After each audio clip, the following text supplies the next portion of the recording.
Assalamualaikum warahmatullahi wabarakatuh. Perkenalkan, nama saya Nur Laili Mahmudah dari Fakultas Keguruan dan Ilmu Pendidikan, jurusan Pendidikan Bahasa dan Sastra Indonesia, Universitas Muhammadiyah Malang. Nah, di sini saya akan menjelaskan tentang faktor-faktor yang mempengaruhi belajar. Secara implisit, faktor yang mempengaruhi belajar ada dua, yaitu faktor internal dan faktor eksternal. Nah, di sini saya akan menjelaskan tentang faktor internal terlebih dahulu.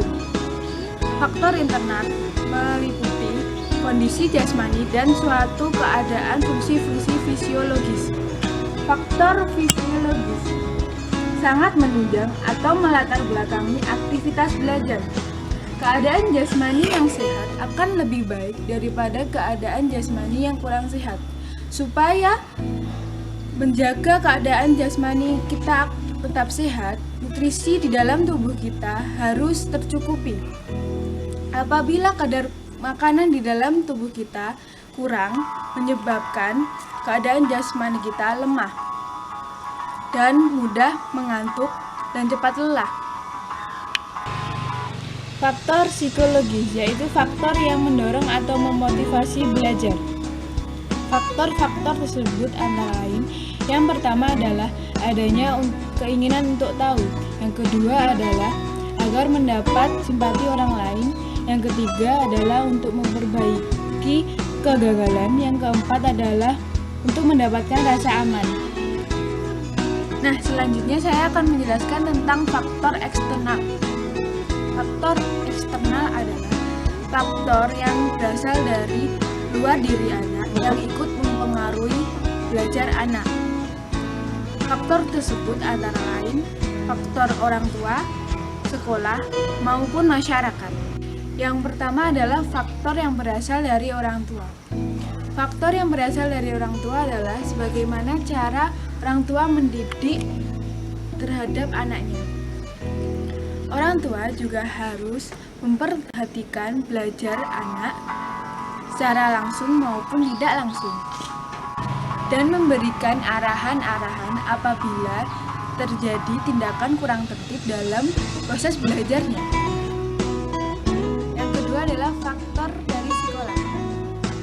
Faktor dari sekolah antara lain dari guru, mata pelajaran yang diambil, dan metode pengajaran.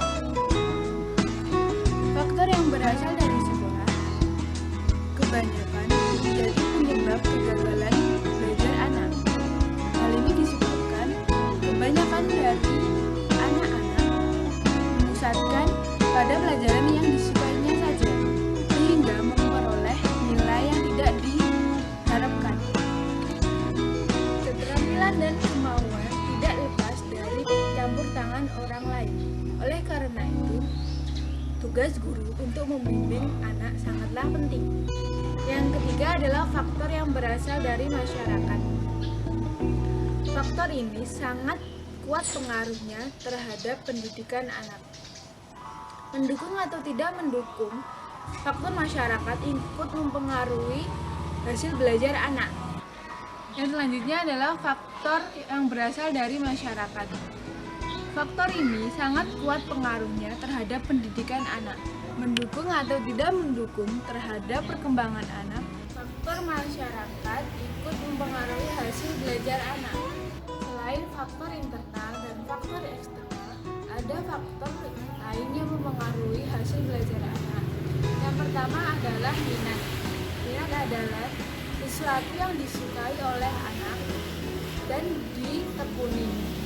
Yang kedua adalah kecerdasan, yaitu yang mempengaruhi sukses tidaknya proses belajar. Yang ketiga adalah bakat. Bakat adalah potensi bawaan yang perlu dilatih dan dikembangkan dalam diri anak. Yang keempat adalah motivasi, yaitu dorongan pada diri anak untuk melakukan suatu tindakan. Yang kelima adalah kemampuan kognitif.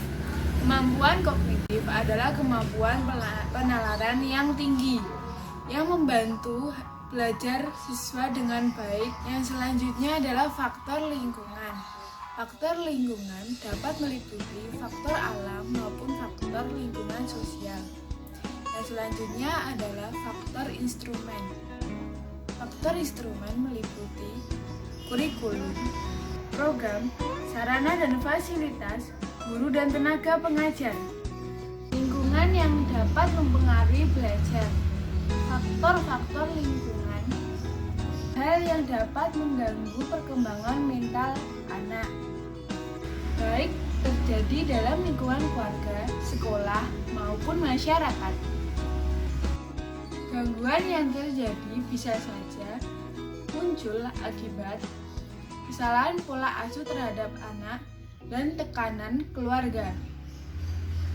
Meskipun faktor-faktor tersebut dapat mempengaruhi kesulitan belajar, tetapi bukan salah satunya penyebab kesulitan belajar. Sekian dari saya, apabila banyak kekurangan, mohon maaf. Wassalamualaikum warahmatullahi wabarakatuh.